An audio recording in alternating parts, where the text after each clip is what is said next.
If there is an effect, there must be a cause. Tell me I'm not able to understand who that God is.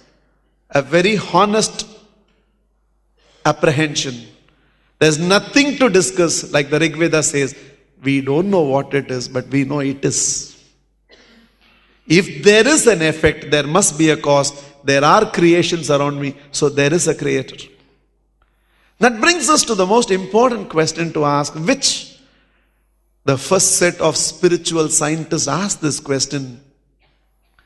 Then who is this God? The second law of cause and effect. Effect is nothing but cause itself in a different form. Effect is nothing but cause itself in a different form, in a different manifestation. The creator is embedded inside the creation. Aren't the sun rays the sun in a different form? Isn't the gold necklace gold in a different form? Aren't the creations the creator himself in a different form? Aham Brahmasmi. I am the Brahman. I am the creator. I may not have been awakened to the point where I am able to see the divine manifestation within me yet. But as Bible says, God created human being after his own image. Which means, in essence, in every Jivatma, there is some extract of the Paramatma which is deposited. Effect is nothing but cause itself in a different form. Explains the culture of this land. When they tell you everything should be worshipped. People who do not understand the culture of this land always say, in Hinduism there are more gods than people. But that is not what Sanatana Dharma prescribed or explained to you. What he is saying is, are you saying that God is omnipresent? Yes, that God is omnipresent. If that God is omnipresent, is that God there in your parents? Yes.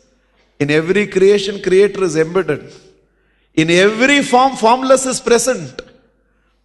After all, in the presence of that formless only the form functions, otherwise it does not function. So in my parents also that formless is present. Then God is present in your parents, which means your parents are God, worship them. Is it present in your children? Yes. Then even children must be worshipped. Is it there in your spouse? Spouse must be worshipped. Is it there in your money? Oh, definitely there. Lakshmi must be worshipped. Is it there in my books? Yes, Saraswati must be worshipped. Is it there in the equipment? Yes, Durga must be worshipped. That is why in this one country even name board is worshipped. Bike is worshipped. Bull is worshipped. Cow is worshipped. Buffalo is worshipped. Because if you say the creation is nothing but creator embedded.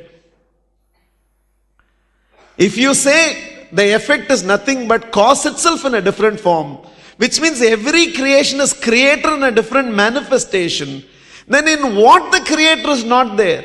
And if the creator is in everything, what cannot be worshipped? Is it there in the moon? Yes, worship it. Is it there in the sun? Yes, worship it. Is it there in the stars? Yes, worship it. Is it there in fire, air, water, space, earth? Yes, worship everything. Is it there in the snake? Is it there in the tree? Is it there in the rivers? Is it there in the mountains? Is it there in the valleys? Yes, worship everything.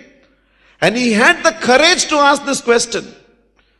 Is it there in you? Yes, even in me that formless is there. That is why I am functioning. Because in the absence of which I will not function. So as long as you are breathing, God is still beating inside you. Worship thyself to Aham Brahmasmi.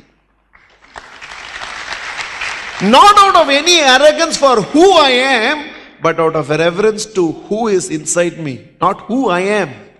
Who is within me is worship.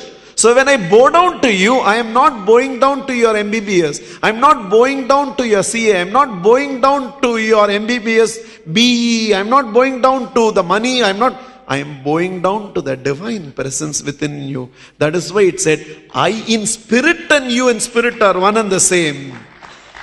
I respect the God in you, and please respect the God within me. We may be playing all the fool outside, but deep inside there is a divine presence.